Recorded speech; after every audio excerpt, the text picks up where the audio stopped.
jamaah zuhur yang dimuliakan oleh Allah Subhanahu wa taala. Kita bersyukur kepada Allah Subhanahu wa taala. Allah memberikan kepada kita nikmat masih tahu jalannya ke masjid.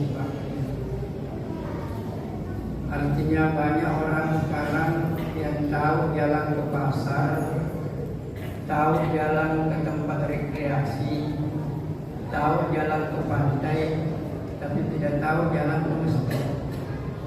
Kita ini bersyukur Allah masih memberikan nikmat kepada kita, masih tahu jalan untuk menuju ke masjid.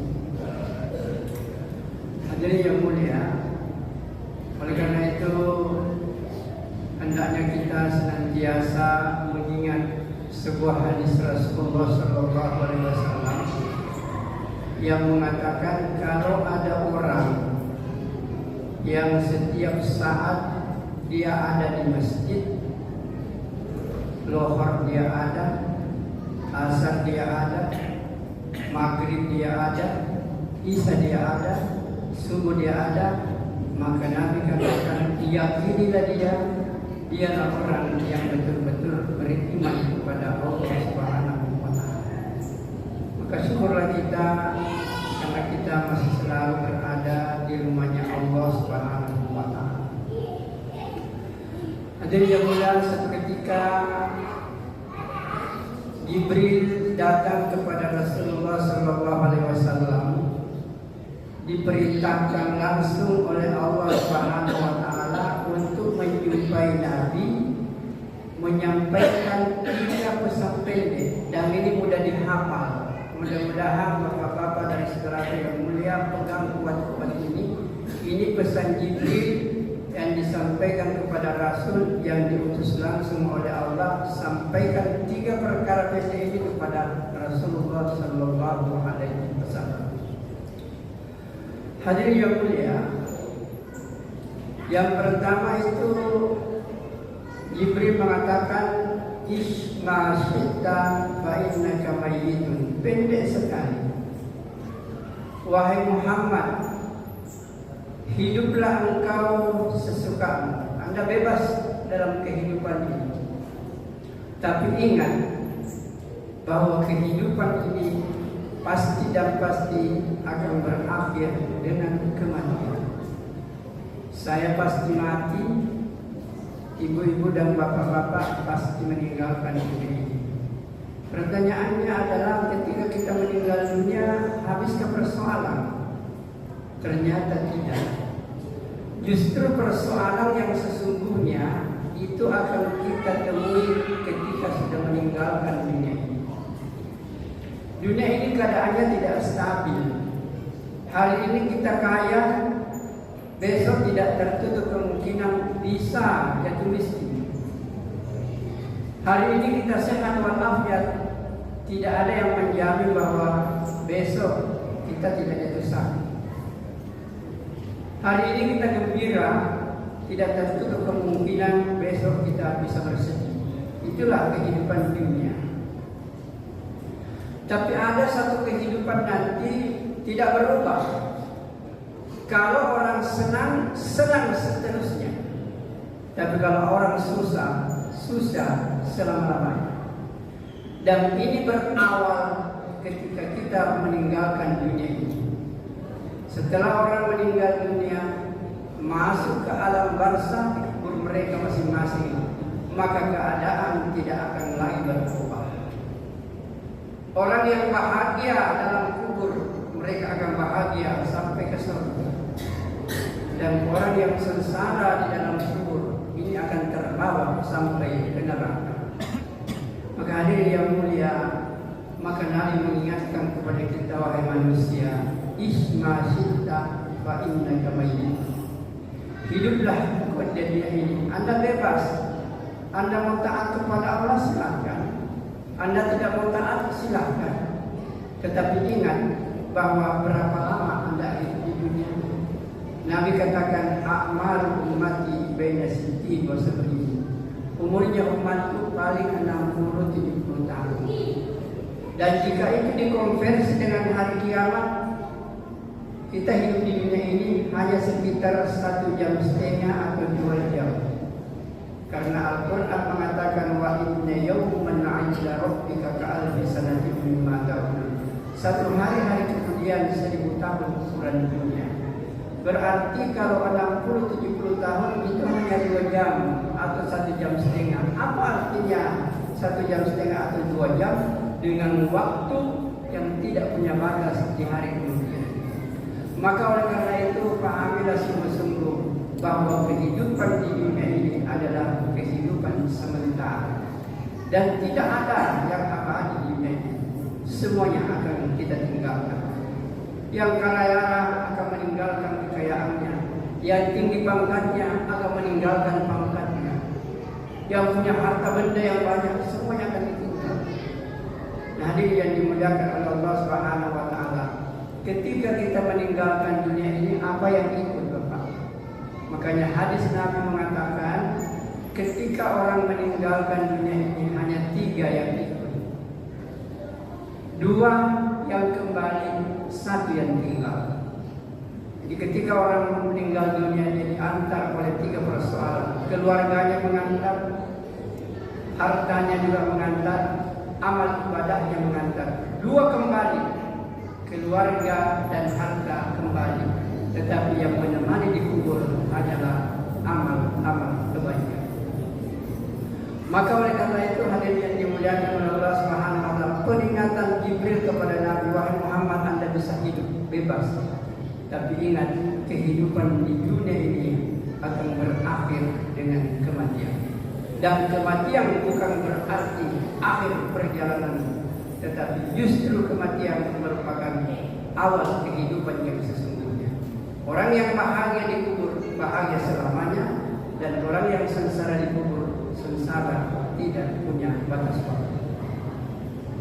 Hadirin yang mulia, jamaah Masjid Baitur Rahman yang saya hormati. Kemudian yang kedua, Jibril katakan begini, wa amal ma syi'ta fa innaka majziyun bihi. Berbuatlah apa yang kamu berbuat, Anda bebas berbuat. Anda mau menyenangkan orang, silakan. Anda mau menyakiti orang, silakan. Apapun yang Anda perbuat di dunia ini, itu terserah kepada Anda. Tetapi Allah mengingatkan kepada kita, semua perbuatan sekecil apapun akan diminta pertanggungjawaban oleh Allah Subhanahu wa taala. Tidak ada perbuatan yang kita kerja di dunia ini yang tidak akan diminta pertanggungjawaban oleh Allah. Termasuk mungkin kita punya anak, itu pun juga akan diminta. Kenapa kau punya anak? Kalau kita mengatakan dia tidak salah, kemungkinan Allah maafkan. Tapi kalau kita hanya pukul hanya karena persoalan keduniaan, maka Allah akan tuntut kita. Semua perbuatan di dunia ini akan diminta pertanggungjawaban oleh Allah, sekecil apapun.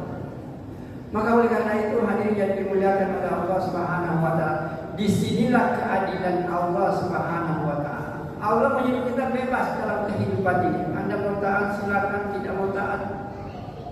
Anda mau berbuat seperti ini, Anda tidak mau berbuat silakan. Tapi ingat, semua perbuatan di dunia ini akan diminta pertanggungjawaban oleh Allah. Untuk apa kau berbuat ini? Dengan dasar apa kau lakukan itu? Nah, hadirin yang dimuliakan oleh Allah Subhanahu wa taala. Kemudian yang ketiga, Jibril memesankan kepada Rasulullah sallallahu alaihi wasallam, "Wahbib ma syi'ta fa innaka mufariquhu." Cintailah apa yang kamu cintai. Anda mau cinta harta silakan. Anda mau cinta pangkat dan jabatan silakan. Anda mau mencintai anak istri silakan. Apapun yang Anda mau cintai silakan. Tapi Jibril mengingatkan kepada kita, fa innaka mufariquhu. Semua yang engkau cintai, semua yang engkau sukai, ingat, satu saat pasti dan pasti engkau akan berpisah dengan apa yang kau cintai. Perpisahan ini mungkin 2. Kalau bukan kau yang meninggalkan yang kau cintai, maka yang kau cintai pasti dan pasti akan meninggalkan engkau. Ada orang akrab suami istri, bahagianya luar biasa, tapi Allah menghendaki yang lain. Suaminya Allah panggil, maka dia meninggalkan istri yang dia cintai. Begitulah kehidupan ini.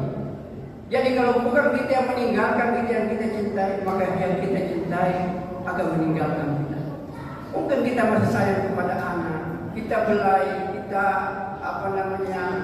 rawat baik-baik, kita sayangi luar biasa.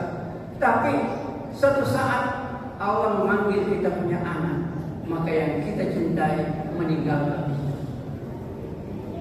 Hadirin yang dimuliakan oleh Allah Subhanahu wa taala. Kejadian-kejadian di dunia ini sekejap bisa berubah, Pak.